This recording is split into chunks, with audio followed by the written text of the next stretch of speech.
technique I primarily use is, I guess, what you might call hybrid picking, and that's where you use a combination of the pick and the fingers. So what I do is I just hold my pick in my thumb like that, and then let my fingers go free. The reason I like that is I find that I can do all the techniques that I want without being too limited. I also particularly like it on walking bass line material because it sort of gives a contrast between the bass notes and the upper part of the chord.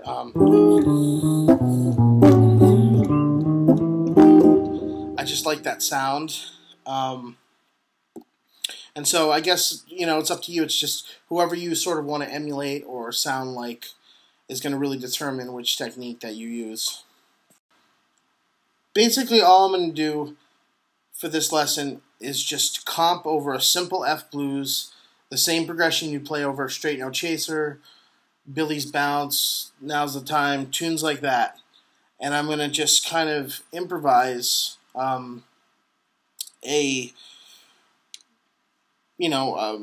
comping, some voicings, and then I'm just going to analyze it and come back and tell you what I'm doing. But the principle that's going to be guiding me through this is simply taking the root out of the bass and extending the chord using the upper extensions and staying within the tonality of each chord and outlining it. Okay?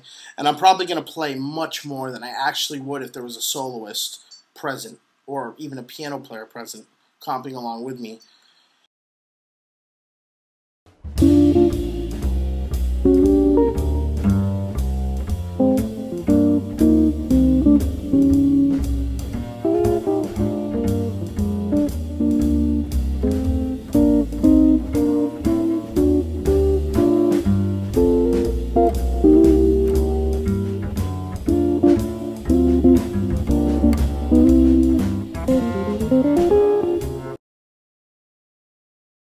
Okay, let's look at the first bar, F7.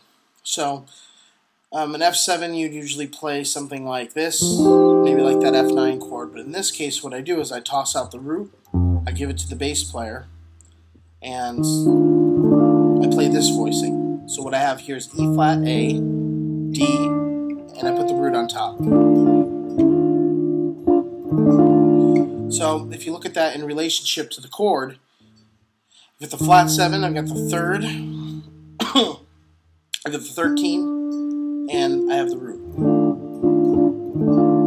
Nice voicing. Bar 2, B flat 7. I'm doing a voicing based off of this, the B flat 13. Everyone should know that one. I take the root out and I stick it on top. You also may have noticed that I kind of try to keep true to the, this is a blues, and I try to put that aesthetic quality in the playing. So I slide up.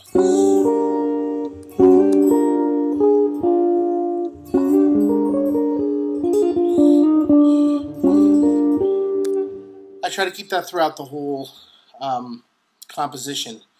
And that's something you also want to think about when you're listening to blues, the aesthetic qualities of it, and applying them to your comping as well as your soloing. So the next bar gets a little more complicated because what I did here was I played, I sort of voice-led pieces of the chord.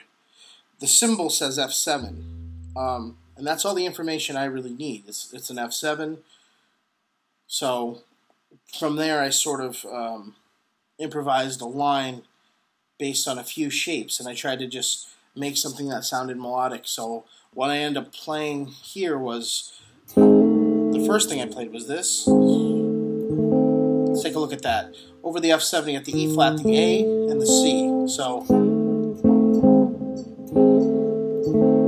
and I hammer on from A flat to A natural. So I hammer on from the sharp 9 to the regular, to the 3rd. And that was the first thing I played. And then I voice led that over here. Then what I have here is F, B flat, and D. So I've got root, 11, and then the 13 here. Then I played this voicing, which I associate with C minor. It's the same voicing as the one that came before it, but it's just got E flat on top. Then over here, this is interesting. I played E flat, G, and C, and I kind of hammered over here. E flat, ooh, E flat, E flat, E flat, A, and D, and then I summarized it with this. And this is E flat, G, and the sharp 5, which is C sharp.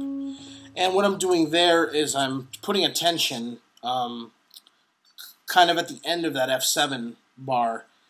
And what that tension does is it's going to lead nicely into the next part, which is B flat 7, and I harmonize B flat 7 with kind of like a Mixolydian passage. And that's often what you'll see in chord progressions is when you see a dominant 7 that's going to resolve, or it's going to go somewhere like down a fourth. You'll see oftentimes like a tension, some type of tension put on the chord so it resolves, And basically, those principles that I just showed you for the first 4 bars are the same that I apply throughout the rest of the tune. Take off the root, extend the chord, and try to voice lead the chords smoothly. So that's a good place to start. Take a look at the PDF and see what you can come up with. The other thing that I can leave you with that is, if you're going to get into this, it's absolutely imperative that you learn to voice lead all of your triads in several string sets in all 12 keys. And I can't emphasize that enough. If anyone has any questions, or there's any styles or voicings that you want me to explore, let me know. I want to get into doing more videos on comping because I've spent a lot of time on it and I haven't really done anything with it in terms of the videos. So let me know, and good luck with it.